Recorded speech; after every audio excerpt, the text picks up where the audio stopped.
Olá, tudo bem? A partir de agora começa mais um Universiência, um programa feito por TVs e instituições públicas de ensino superior nordestinas.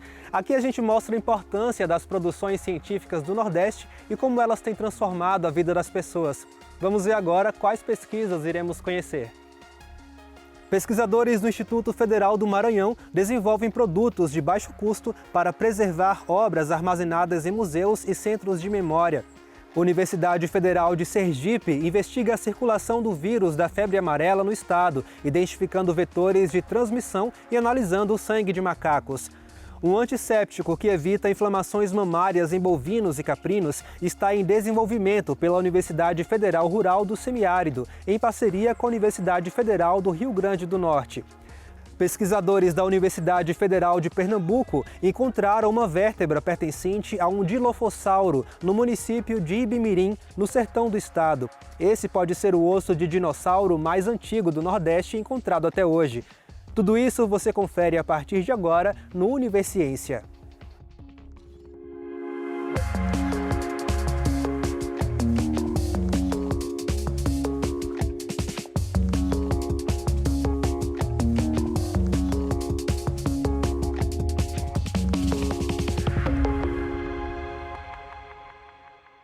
Museus e centros de memória são importantes guardiões da história e cultura locais. Porém, a limpeza e conservação ideal de seus acervos demandam estruturas e materiais que nem todos os espaços dispõem.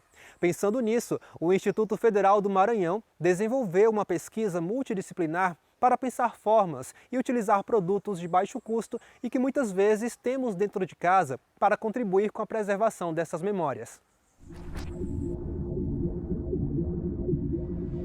Eu sou a professora Adriana Barbosa Araújo, professora do Instituto Federal do Maranhão. Aqui nós estamos para comentar um pouco sobre uma das pesquisas que realizo hoje no campus, que é a conservação do acervo museológico do Memorial IFMA. O projeto Memorial IFMA, ele tem início em 2015.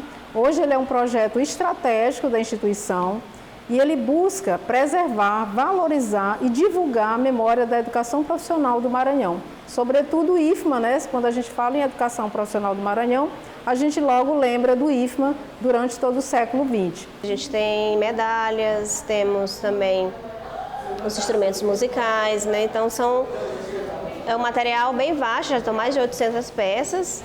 Nesse projeto pude ter a oportunidade de orientar 3 alunos, né? A Bia, o Lucas e o Tiago, e trabalhar um pouco sobre esse problema que nós temos, que é a limpeza e conservação do acervo, para que esse acervo seja conhecido por outros alunos, né, as futuras gerações, tanto no estado do Maranhão, como também a gente tem a ideia de que esse trabalho, né, seja divulgado em evento científico para ser conhecido também em outros estados, em outros países. A primeira etapa do projeto foi o levantamento bibliográfico, né? Então as professoras passaram alguns textos, alguns livros falando sobre essa temática para a gente entender como é que funcionavam os termos químicos, né? Entender como é que funcionava o clima daqui de São Luís, que tem como é uma região litorânea, tem a questão do salitre, principalmente nas peças metálicas. São peças que facilmente elas oxidam, né? Então a gente partiu inicialmente dessa base teórica para compreender o todo e depois a gente foi montando passo a passo de como a gente iria chegar, né, a ter um produto, né, de certa forma da pesquisa. Então a gente fez, como uma das etapas que foi assim fundamental, foi a visita a alguns museus aqui da cidade de São Luís. A principal problemática que a gente encontrou, tanto aqui no Memorial IFMA como nos outros museus, foi a falta de recursos mesmo para fazer essa conservação de maneira correta. Então, a gente utilizou alguns materiais mais baratos e que podem ser encontrados em casa e partimos para a limpeza mecânica e química das peças daqui do acervo. Algumas peças estavam bastante já danificadas, como esse aqui que vocês podem observar, né, esse troféu, que ele, quando chegou, estava nessas condições, né? Uma ferrugem, né, bem agravado. Aí nós realizamos a limpeza mecânica desse troféu, A gente pode usar um material abrasivo que pode ser uma palha de aço ou uma lixa. E nas primeiras descobertas, né, nós tivemos a grata surpresa de algumas peças a gente não sabia nem que estavam gravadas. Então a gente já tem aqui que ano que ele foi adquirido o troféu, informações que a gente não tinha até então. E aí depois outras peças a gente precisou de um tratamento químico mesmo. E aí a gente começou os testes em materiais que não foram do acervo para não danificar, para depois a gente partir para utilizar esses materiais no acervo. Nós utilizamos um ácido, que no caso é o vinagre, diluído em água. No caso aqui a gente tem uma chave, né? E aí nós deixamos essa chave mergulhada durante um dia e finalmente conseguimos fazer a limpeza da chave. E aí depois nós partimos para outra etapa com a utilização da sílica gel. E aí nós utilizamos uma moeda que foi limpada também no vinagre, diluída em água. E aí nós colocamos em um potinho de vidro vedado com plástico filme. Colocamos a moeda já limpa e a sílica gel. E aí nós também colocamos outra moeda sem a sílica em outro pote de vidro. E a peça que não tinha a sílica gel, ela acabou oxidando mesmo com a vedação. Então o foco foi basicamente a limpeza dessas peças metálicas e também o estudo de como conservar de forma preventiva essas peças. E acho que como o produto fica, inicialmente, claro, acho que como ponto principal o nosso conhecimento, né? E partindo disso, como a gente consegue mudar a realidade. E acho que nesses processos a gente fez vários experimentos, a gente conseguiu pensar o que a gente poderia melhorar e até pensar justamente no caráter inovador dessa pesquisa.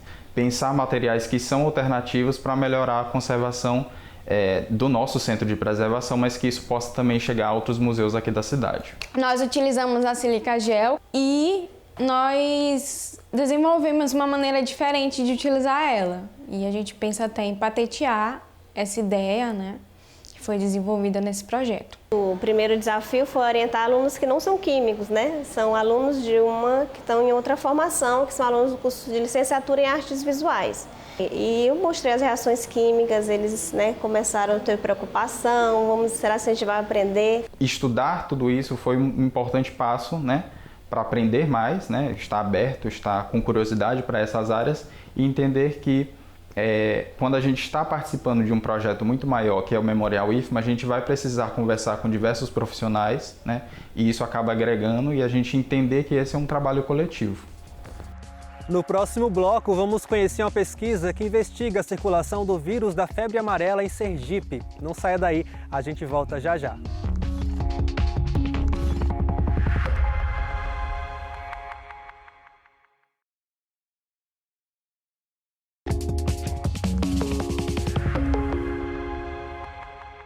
A Universidade Federal de Sergipe está concluindo uma pesquisa que investiga a circulação do vírus da febre amarela no estado.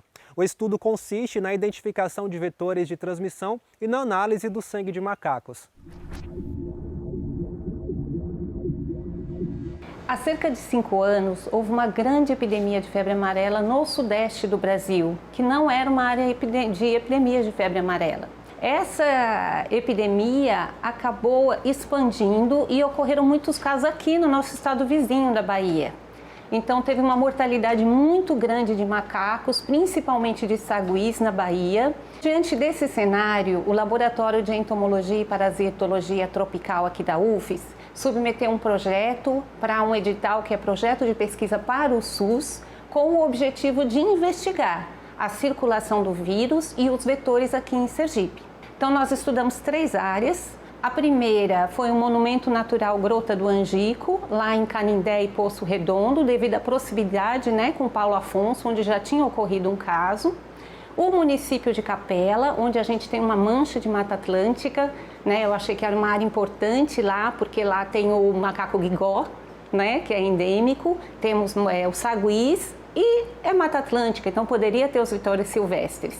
E aqui a área de proteção ambiental Morro do Urubu, por estar bem no centro da cidade, né? Bem no coração da cidade, essa área de parque, onde é o parque da cidade e também o zoológico.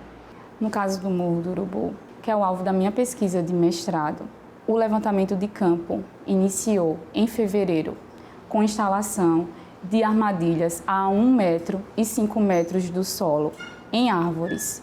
Essas armadilhas, elas continham palhetas e a finalidade dessas palhetas eram coletar ovos de fêmeas dos mosquitos. Os mosquitos Aedes aegypti, que circula, que está na casa das pessoas, né, dos criadouros, eles entram na mata.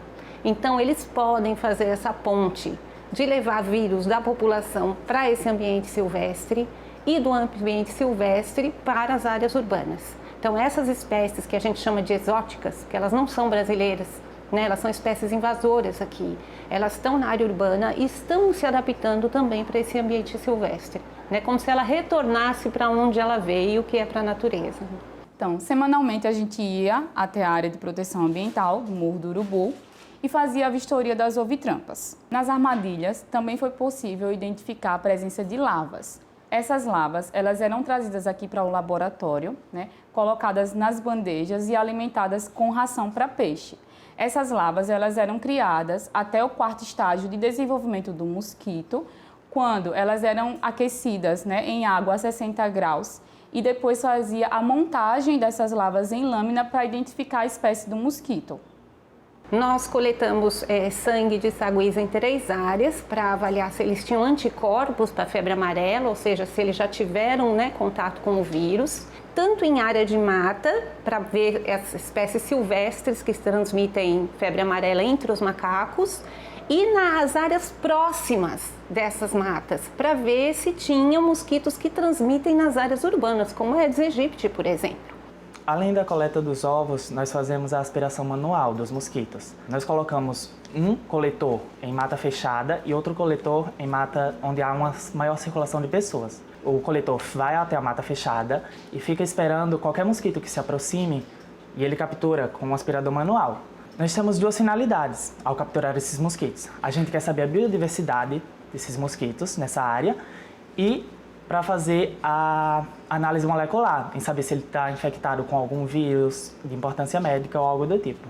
Os resultados iniciais mostraram que lá no refúgio natural, né, da Mata do Junco, nós temos os vetores principais de febre amarela ocorrem lá. Eles circulam lá, mas eles não saem. Já na região lá do Monumento Natural Grota do Angico, talvez por ser caatinga, né, tem pouca água disponível, nós não encontramos essas espécies primárias de febre amarela. E agora nós estamos trabalhando aqui na área de proteção ambiental Morro do Urubu. Nós não encontramos as espécies silvestres lá de febre amarela. Em compensação, nós encontramos essas espécies de área urbana dentro da mata, sendo as espécies mais abundantes dentro da mata, o que representa um risco até para as nossas espécies naturais. Qual o problema? O problema é que essas espécies exóticas são vetoras de muitas arboviroses que a gente sabe, né? Zika, dengue, chikungunya e outros arbovírus que circulam no ambiente natural. A Universidade Federal do Rio Grande do Norte e a Universidade Federal Rural do Semiárido desenvolveram um antisséptico para evitar inflamações mamárias em animais bovinos e caprinos. O uso do produto, além de auxiliar na saúde dos animais, pode evitar grandes perdas financeiras para os criadores. Confira. Um líquido meio amarelado de cheiro forte que lembra algo defumado. À primeira vista, essas são as principais características do extrato pirolenhoso à base de eucalipto. Essa substância de nome estranho foi desenvolvida por pesquisadores da Universidade Federal do Rio Grande do Norte, a UFRN, e chegou à Universidade Federal Rural do Semiárido para ser experimentada em animais, a princípio em bovinos e caprinos. Um trabalho como esse a gente não pode fazer sozinho, então nós já temos 2 dissertações de mestrado envolvidas com extrato pirolenhoso, 6 iniciações científicas, além dos técnicos e dos docentes. Então nós temos aí uma equipe de 10 pessoas. Na UFESA, o extrato foi testado como um antisséptico para os tetos das vacas no pós-dipping, ou seja, após a ordenha. Segundo os pesquisadores, depois da retirada do leite, os tetos dos animais ficam expostos a bactérias, que podem causar doenças como a mastite, que é uma inflamação na parte mamária dos bichos. Nas fazendas, é comum o uso do iodo para prevenir o problema, mas os pesquisadores agora comprovam que o extrato pirolenhoso é um aliado bem mais eficiente e mais barato para evitar essas infecções no rebanho. A substância, na verdade, ela teve um teste preliminar em laboratório, in vitro, contra as bactérias. Nós observamos uma concentração adequada que a gente utiliza em vivo, ou seja, nos animais, em cabras e em matrizes bovinas. E nós observamos que existe sim uma redução da quantidade de bactérias presentes na superfície do teto e promove, consequentemente, uma prevenção dessa doença. Além de usar os extratos pirolenhosos em caprinos e bovinos, os pesquisadores aqui da UFESA também estão usando a substância nos procedimentos cirúrgicos de gatos. Isso para garantir uma asepsia e uma melhor cicatrização. Nos felinos, a substância usada é a partir da jurema preta, que é uma árvore bem comum de se encontrar aqui na região do semiárido. E os resultados já são bem promissores, com análises sendo publicadas em revistas de alto impacto. A gente testou primeiramente os gatos, por ser uma espécie bastante sensível. Nós temos grandes dificuldades de utilização de drogas em gatos, então nós acreditamos que isso trará muitos benefícios, tanto para os gatos, quanto para os tutores, quanto para os profissionais. As análises envolvendo o extrato à base da jurema preta em felinos estão sendo acompanhadas pelo estudante do mestrado da UFESA, Leon Denner. No laboratório de microbiologia veterinária, ele verifica a substância no controle de bactérias. De 4.500 colônias, a gente foi reduzindo aí para 740 unidades formadoras de colônia, né? O que impacta significativamente tanto na indústria farmacêutica quanto para a produção de novos fármacos e para o produtor, né? Que vai pagar cada vez menos pelos seus tratamentos. Já no laboratório de biotecnologia animal, as análises são para verificar a toxicidade dos extratos pirolenhosos. Aqui o objetivo é atestar que a substância não tem nenhum perigo para os animais e nem para o homem, que vai consumir carnes e leites. Nós observamos no nosso laboratório que ele não tem efeito tóxico, ou seja, ele não tem efeito tóxico sobre as células animais e tem um efeito positivo como antimicrobiano para justamente a proposta do, não é tratamento, mas prevenção de mastites. Pesquisa envolvendo extratos pirolenhosos é algo novo no Nordeste, mas com grande potencial de crescimento. Os resultados promissores representam novas alternativas de prevenção de doenças e, assim, menos custos para os pecuaristas. Diante de tantas novidades, os pesquisadores estão partindo para novos experimentos, sem esquecer de resguardar a propriedade intelectual do que já foi analisado. Já foi feito o depósito da patente. E esperamos, nesse momento, que empresas possam trabalhar com esse extrato pirolenhoso e ser massificado, ou seja, se deu tão certo, ele necessita que seja colocado para o mercado nacional e internacional, para que a gente possa realmente ter o final da cadeia de um produto produzido dentro dos laboratórios da nossa universidade. No próximo bloco, a gente vai ver a descoberta de uma vértebra de Dilophosauro, um dos dinossauros mais antigos do Nordeste. A gente volta já já.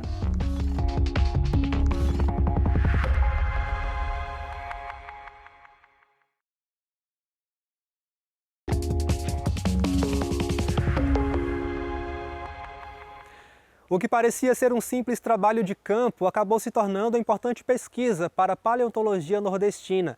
Pesquisadores da Universidade Federal de Pernambuco encontraram no município de Ibimirim um segmento de vértebra pertencente a um Dilophosauro.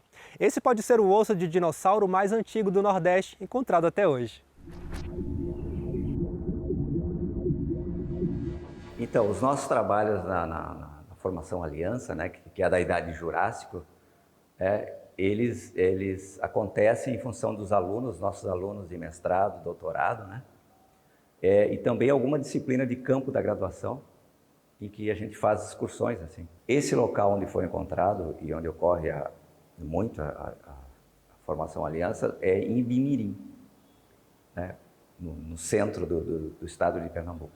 E graças às pesquisas realizadas junto com os nossos alunos, né, como no caso foi citaria o Leonardo Marinho, né, que em um dos campos a gente, junto com outros alunos também de graduação e de pós-graduação, a gente encontrou essa vértebra, né, desse dinossauro que era inédito assim.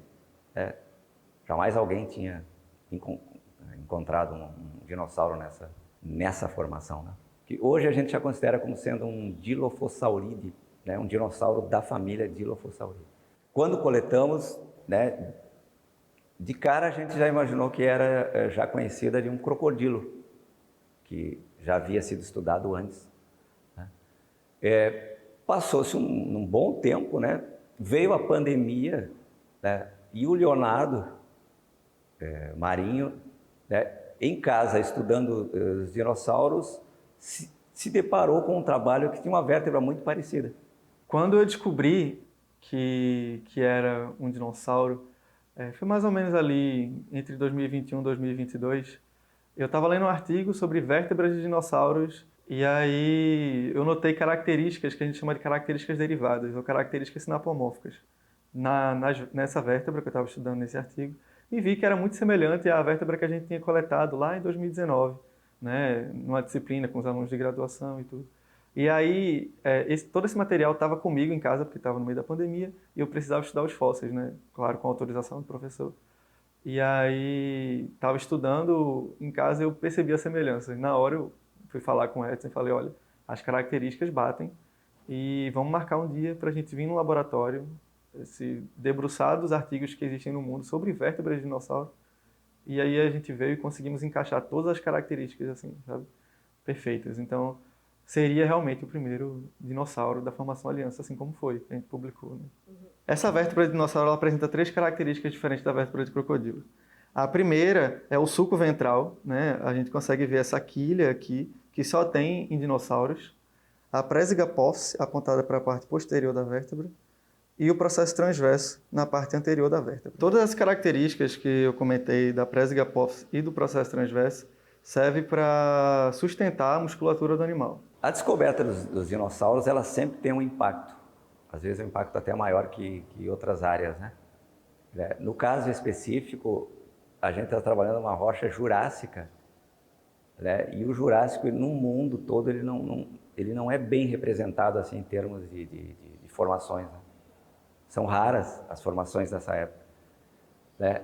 E encontrar dinossauros no Jurássico é ainda também bem mais raro, né? Porque ali a gente vai encontrar, no caso, aqueles dinossauros bem primitivos. Então, esse achado ele tem uma importância enorme porque ele, inclusive, sugere que essa formação Aliança ela ainda estaria em um contexto do supercontinente do Pangeia.